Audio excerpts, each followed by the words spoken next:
தேவதாஸ்.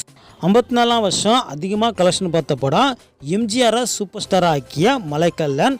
பராசக்திக்கு பிறகு சிவாஜிக்கு வசூலை வாரி தந்த மனோகரா. 55ல் அதிகமாக கலெக்ஷன் பார்த்த படம் எம்ஜிஆர் நடிப்பில் வெளிவந்த குலே பகவாலி. அடுத்து ஜெமினி நடிப்பில் வெளிவந்த மிசியம்மா. 56ல் அதிகமாக கலெக்ஷனை பார்த்த திரைப்படம் மதுரை வீரன். அடுத்து தாய்க்கு பின் தாரம். இந்த 2 படத்துலையும் கதாநாயகன் எம்ஜிஆர், கதாநாயகி பானுமதி. 57ல் அதிகமாக கலெக்ஷன் பார்த்த திரைப்படம் எம்ஜிஆர் நடிப்பில் வெளிவந்த சக்கரவர்த்தி திருமகள்.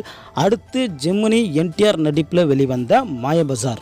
58ல் அதிகமான வசூலை பார்த்த திரைப்படம் எம்ஜிஆர் டபுள் ஆக்ஷன் நடித்து வெளியான நாடோடி மன்னன். அடுத்து சிவாஜி டபுள் ஆக்ஷன் நடித்து வெளியான உத்தமபுத்திரன்.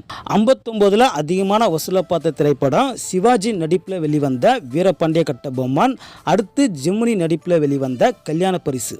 1960ஆம் வருஷம் அதிகமான வசூலை பார்த்த